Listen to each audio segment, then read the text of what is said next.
네, 이어서 이번 시간에는 학생부 종합 전형에 대한 이야기를 해드리도록 할게요.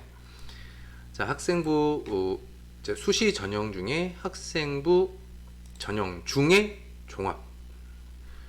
학생부 종합은요, 그냥 학생부를 다 본다, 종합적으로. 그게 학생부 종합 전형입니다.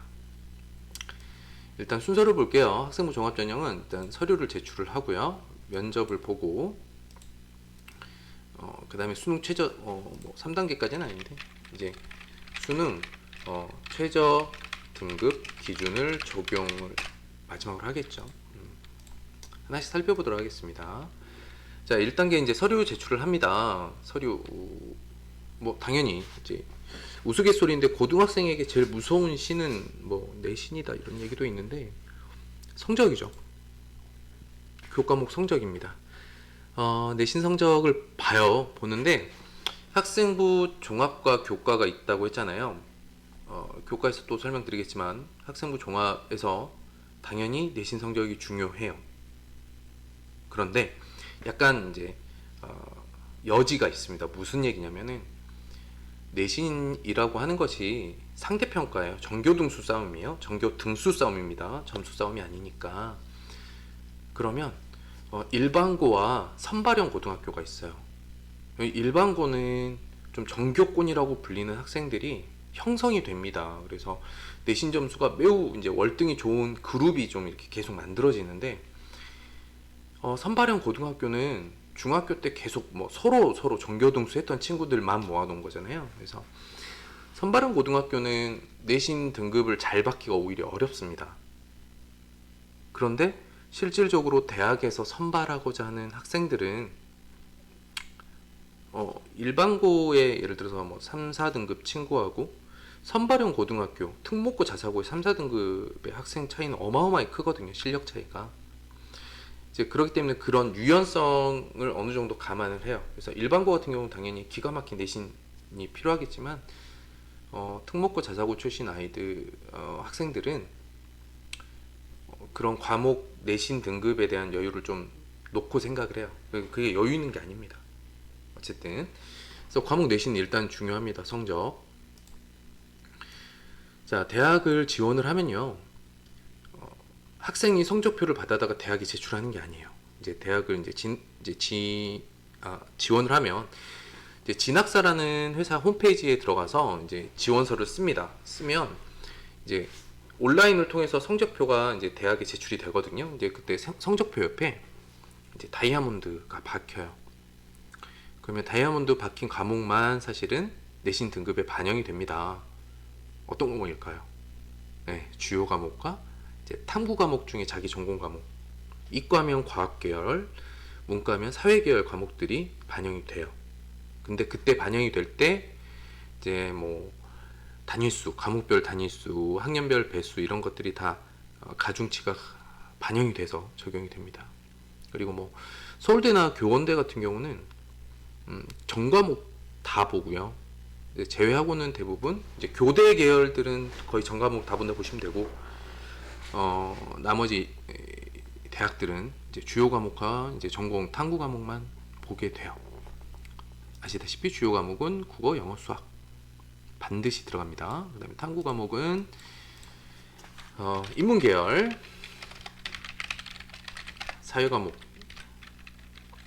자연 계열, 과학 과목이 반영이 돼요. 단위수는 설명드렸죠. 한 단위수 1회 수업이고 3년 204단위 이수하는데, 이 단위수가 중요한 건 이 과목들이 단위수가 곱해져서 가중치가 적용이 됩니다. 그쵸? 그래요. 그래서 뭐 국어가 뭐 단위수가 3단이고 영어가 뭐 4단이고 뭐 수학이 4단이었다.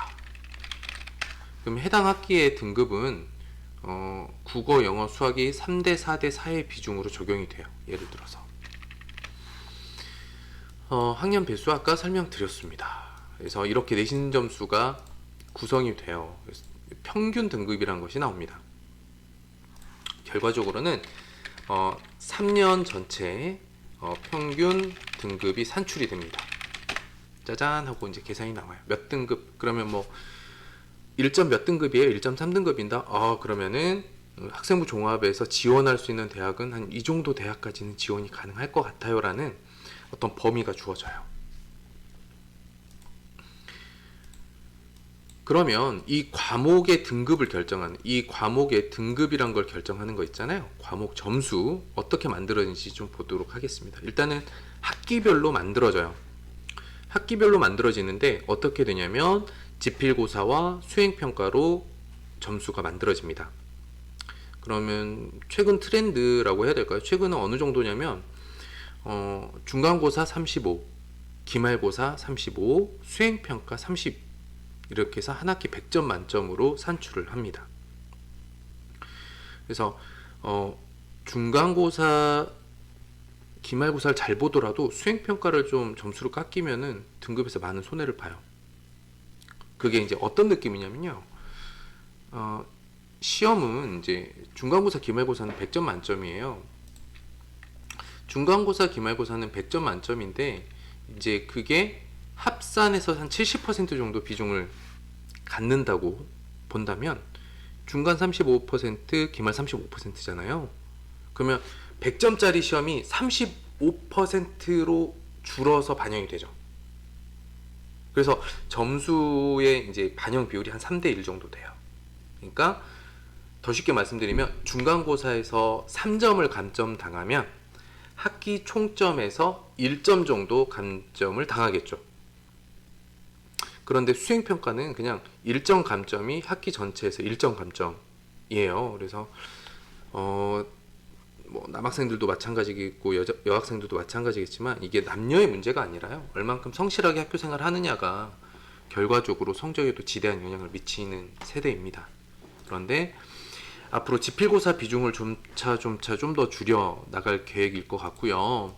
그리고 수행평가 비중이 늘어날 것 같습니다. 그럼 수행평가란 뭐냐? 평소에 보는 쪽지시험, 발표, 산출물과 같은 거고요. 담당 교사, 즉 담당 선생님의 재량이에요. 물론 수행평가를 이제 점수를 주는 기준들은 다 있습니다. 그리고 대부분 성실한 친구들은 몇 점이다가 중요한 게 아니라 감점이 없다를 기준으로 수행평가를 바라봅니다. 그래서 수행평가는 기본적으로 상위권 학생들은 감점 없이 수행평가 점수를 받고 이제 중간과 기말고사에서 승부를 보는 이제 이런 형태의 성적 구성을 가지고 있어요. 아까 이제 등급 기준 말씀드렸죠. 이제 1등급, 2등급, 3등급, 4등급 아까도 설명드렸는데 이게 현재 제가 보기에 초등학교 5학년 이하는 거의 100% 확실하게 절대평가로 갈 거라고 저는 생각을 하고요. 그 윗 학년 중에도 좀 더 일찍 절대평가가 반영이 될 수도 있겠다고 생각을 해요. 여러 가지 이유가 있습니다. 어쨌든 이제 절대평가로 전환이 되면 이제 등수 싸움이 아니라 점수로 등급을 받는 거예요. 이제 이 부분에 대한 얘기를 조금 더 하자면은 OECD 국가에서 지금 상대평가로 성적을 내는 나라는 우리나라밖에 없어요. 이제 그러니까 등수 싸움은 우리나라밖에 안 합니다. 절대평가로 가고 다른 나라는 다 절대평가로 하고 있고요. 우리나라도 그 방향으로 갈 것 같아요. 이제 뒤에 또 이유는 얘기하겠지만 이제 절대평가로 바뀌게 되면 이런 식이에요. A등급은 90점 이상, 그러니까 90점대는 다 A등급, 80점대는 B등급, 70점대 C등급 이렇게 점수대로 이제 전환이 되는 거예요. 그런데 왜 절대평가로 갈 수밖에 없는가? 그리고 그 절대평가로 바뀌었을 때 필요한 또 구조적인 조정은 무엇이 있겠는가는 뒤에서 좀 살펴보도록 하겠습니다. 그래서 현재는 이런 상태. 지금 현재 이제 초등학교 자녀들이라면 절대평가 세대라고 보시면 거의 확실할 것 같아요. 자, 그래서 설명이 좀 길었는데 다시 정리해보면 학생부 전형의 종합에서 1단계 서류에 반영되는 첫 번째 내용, 학교 성적. 학교 성적은 주요 과목과 탐구 과목이 반영이 됩니다. 이것이 반영이 될 때 단위수가 가중이 되고 학년 배수 또한 가중이 되더라. 그리고 점수를 만들어내는 거는 학기 기준이고, 중간 기말고사가 현재 한 35점, 35점, 수행평가 30점 정도의 구성을 가지고 있습니다. 그런데 이 중간고사, 기말고사의 비중은 앞으로 조금씩 줄어들 거고, 수행평가의 비중이 앞으로 조금씩 늘어날 것으로 예상을 하고 있습니다. 그리고 내신 등급은 현재 상대평가 기준이라서 이렇게 등수 싸움을 하고 있는 중이고요. 이렇게 등수 싸움을 하고 있는 중이고, 지금 초등학교 학생이라면 고등학교 갔을 때 절대평가 기준으로 성적을 받아볼 것으로 예상이 된다. 자, 그리고 내신 성적의 정성평가라는 게 있습니다. 이건 뭐냐면 점수로 바꿀 수는 없어요. 그런데 해당 교과목 선생님의 학생에 대한 평가가 이제 적히거든요. 500자 내로 적을 수 있는데, 선생님들이 매 학기가 끝나면 세부 능력 및 특기 사항이라는 내용을 학생 한 명 한 명에게 적어줘야 돼요. 그런데 모든 학생에게 아주 자세하게 써줄 수는 없겠죠. 그렇기 때문에 눈에 띄는 학생, 교과 성적이 뭐 우수하고 수업 시간, 수업 태도도 뛰어나고 수행평가도 뭐 만점이 기준이 아니라 뭐 뛰어나게 잘하는 이런 친구들에게 정말로 자세하게, 특기 사항이잖아요, 잘하는 거를 막 써줄 수 있습니다. 이것 또한 대학에서 1단계 서류에서 굉장히 중요하게 보는 요소거든요. 이렇게 해서 내신 성적이 반영이 됩니다. 자, 그 다음 비교과입니다. 비교과 부분은 그러니까 내신을 교과라고 불러요. 교과 내신. 성적 교과 내신이면 그걸 빼고 나머지 모든 활동이 비교과입니다. 그래서 여기 이제 정말 중요한데 이거를 빼놨네요. 수상실적도 중요하고요. 일단 1단계 창의적 체험활동, 이 활동이 굉장히 또 중요해요. 요즘에는 이제 이 비중을 점차 줄여라, 작성도 간소하게 해라, 이제 이런 지시들이 내려오고 있어요. 학생부를 작성하는 기준이 매년 조금씩 업그레이드 되고 있습니다. 간소화되게끔. 왜냐하면은 이제 일반 고등학교하고 특목고 자사고하고의 가장 큰 차이가 바로 이런 부분이거든요. 이제 자율활동은 뭐냐? 반장, 부반장 같은 이제 교내에서 있었던 모든 활동 기록이에요. 이제 그런 기록들에 대한 작성도 약간 학교마다 편차가 있습니다. 동아리 활동은 이제 정규 동아리가 있고 자율 동아리가 있어요. 정규 동아리는 학교에서 이제 전통적으로 오랫동안 만들어서 이제 이어져 오는 동아리라면, 자율 동아리는 학생들이 이런 동아리 활동하고 싶어요라고 해서 계획서를 제출하고 뭐 지도 선생님을 부탁드려서 스스로 만드는 동아리들입니다. 그러다 보니까 좀 정규 동아리는 약간 집단 활동, 공동체, 그래서 이런 활동들이 좀 주로 정규 동아리 많이 있어요. 물론 교과 관련 동아리들도 있는데, 근데 핵심이 자율 동아리였습니다. 이유는 학생들끼리 만든 거잖아요. 그러면은 자신들이 가고자 하는 어떤 대학이라던가 전공에 맞게 교과 관련 내용을 심층적으로 공부하는 어떤 공간으로서 자율 동아리를 이용을 했어요. 그러니까 학교 수업 시간에 배우진 않았지만 내가 앞으로 가고자 하는 대학이나 하고자 하는 전공과 관련된 여러 교과 활동들을 깊이 있게 할 수 있죠. 이 부분이 일반 고등학교하고 특목고 자사고 학생들의 차이가 어마어마하게 많이 납니다, 사실은. 그리고 이전에는 이런 자율 동아리를 통해서 소논문도 작성해서, 예전엔 소논문도 산출물로 인정받아서 제출이 되고 그러기도 했어요. 요즘에는 이제 하도 그게 심하니까 이제 제한을 뒀죠. 그래도 이제 동아리 활동에서도 큰 차이가 있고, 자, 봉사활동도 이제 보는 기준인데 3년 120시간 금방 채웁니다. 아이들은 채워요. 근데 학교 활동만으로도 채워집니다. 학교에서 근데 뭘 할까요? 청소해요. 청소하는 걸로 봉사활동 채우는데 그건 전혀 의미가 없고요. 본인이 좀 전공과 관련된 내용들을 한다던가 나눔 포탈을 이용해서 밖으로 나가서 좀 꾸준히 정말 진정성 있는 봉사활동을 꾸준하게 하는 것이 정말 중요해요. 그리고 봉사활동이 끝날 때마다 반드시 이런 보고서 내용을 누적해서 제출하는 게 좋습니다. 선생님께. 자, 진로 활동. 진로 탐색 활동이고 알아보는 건데 이건 좀 기준이 없어요. 그래서 학교에서 기본적으로 진로와 관련된 부서를 운영하는 사립 학교들도 많고요. 진로 관련 활동이나 강연 등을 학교에서 방과 후라던가 주말에 막 하기도 해요. 근데 학생 스스로도 많이 탐색을 하게 됩니다. 이 또한 학교별 차이가 좀 강한 편입니다. 그래서 진로 탐색 활동 같은 것들이 창의적 체험 활동에 들어가요. 그래서 이 창의적 체험 활동을 줄여서 자동봉진 이렇게 말하는데 이제 학교 내신 성적뿐만 아니라 이런 창의적 체험 활동도 굉장히 중요합니다. 아까도 말씀드렸지만 학생부 종합전형에서 살펴보면 일반고하고 특목고 자사고로 구분을 할 수밖에 없거든요.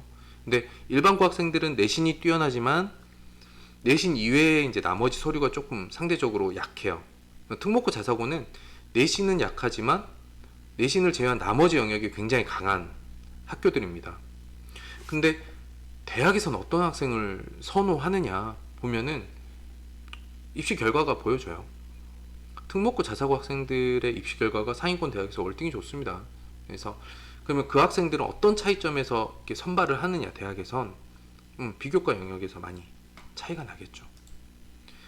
자, 그 다음 비교과 독서 활동.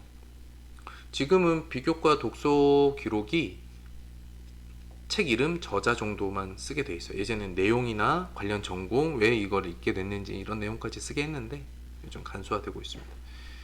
여전히 수상 실적이 중요해요. 그래서 학교에서 하는 대회 또는 여러 가지 이제 상들 있잖아요. 학교에서 주는 상들. 일반고는 좀 상위권 학생들에게 좀 많이 몰아주는 경향이 있을 수 있습니다. 이유는 학생부 종합으로 대학을 갈 수 있는 학생이 사실은 1, 2등급 안에만 있거든요. 그러면 이 수상 실적을 여러 학생들에게 골고루 주기보다는 좀 이렇게 몰아주는 그런 경향을 보여요. 그래서 성적이 좋은 학생들에게 비교과까지 마저 좋게끔 만들어 주려고 애씁니다. 일반 고등학교에서. 왜냐하면 이런 판단을 해볼 수가 있죠. 이제 등급은 안 좋은데 학교에서 진행되는 수상 실적을 등급이 안 좋은 친구한테 줘봤자 이게 큰 효과가 없는 거예요. 대학 입시 실적에서. 그래서 어쩔 수 없이 좀 상위권 학생들에게 주고, 또 상위권 학생들이 이런 수상과 관련되어 있는 학교 대회에 굉장히 적극적인 것도 사실입니다. 네. 다음 출결사항, 세부 능력 및 특기사항 아까 설명드렸죠. 뭐 이런 것들이 교과도 되고 비교과도 되는 내용들을. 자, 수능 최저 아까 말씀드렸죠. 수능 최저 등급 학교별로 좀 다르지만 쉽지 않아요. 굉장히 높은 수준에서 요구를 합니다. 그래서 수시 다 합격해 놓고 수능 최저 등급을 맞추지 못하고 이제 불합격되는 학생들도 많고요. 이건 논술에서도 그런 경향을 많이 보이긴 합니다. 자, 그 다음에 자기소개서나 추천서는 없어지고 있다고 보시면 돼요. 학생부 종합전형은 이러한 서류를 내고 2단계 면접에서 해석이란 걸 합니다. 평가는 고등학교에서 했어요. 다 끝났어요. 학생부에 다 평가 내용을 집어넣어놨고, 그 평가 결과를 대학에서 추가적으로 해석을 하는 게 바로 이제 서류 검토 및 면접이라고 보시면 돼요. 그 이제 해석을 하는 기준에 대한 의견들이 분분해요, 사실은.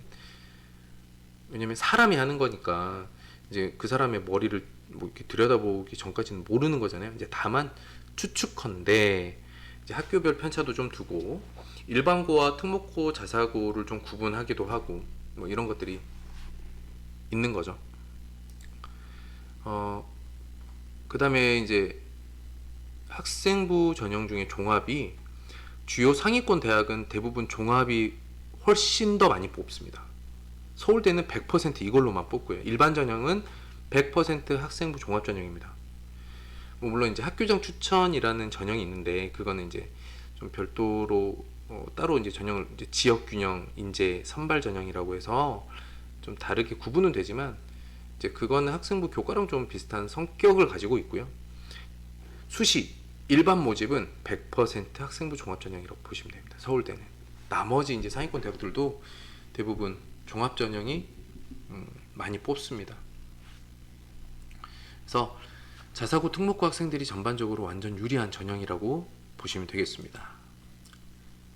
학생부 종합전형 설명이 좀 충분히 되는지 모르겠습니다. 자, 다음 시간엔 학생부 교과전형 설명드리도록 할게요.